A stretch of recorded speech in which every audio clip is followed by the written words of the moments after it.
as Karen was dragged out into the stormy night by the twisted, demonic creature. She knew that she was doomed to spend the rest of her life in darkness. She tried to fight back, but it was no use. The creature was too strong.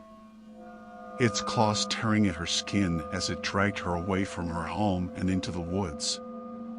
Karen had no idea where the creature was taking her, but she knew that it couldn't be good.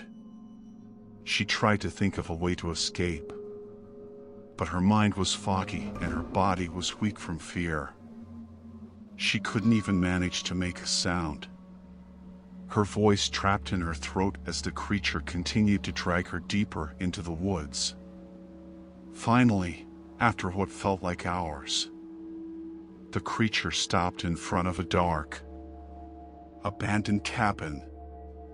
Karen's heart sank as the creature opened the door and dragged her inside, throwing her into the cold, dirt floor. She lay there, shivering and trembling, as the creature loomed over her, its red eyes glowing in the darkness.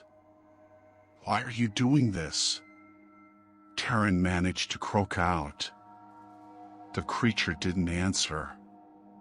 Instead, it reached down and tore off Karen's clothes, leaving her naked and vulnerable on the floor. Karen felt a surge of panic as the creature leaned down and ran its sharp teeth over her skin, savoring her fear. Just as Karen thought she couldn't take it anymore, the door to the cabin burst open and a group of people stormed in, guns drawn.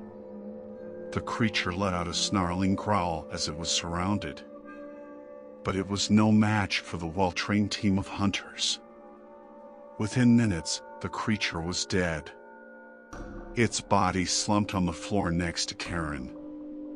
As Karen was helped to her feet, she saw that one of the hunters was a familiar face. It was her old friend, Jake.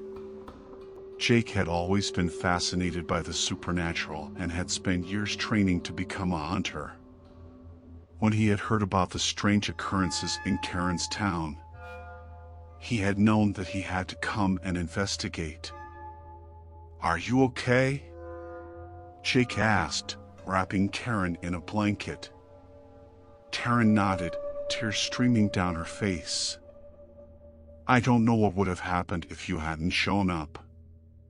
Jake smiled and hugged her tightly. "I'm just glad we were able to get to you in time. But we have to get out of here. There could be more of those creatures out there." As Jake and the other hunters led Karen out of the cabin, she couldn't help but wonder what other dangers lurked in the darkness. But she was grateful to be alive, and she knew that with Jake by her side, she could face anything that came her way.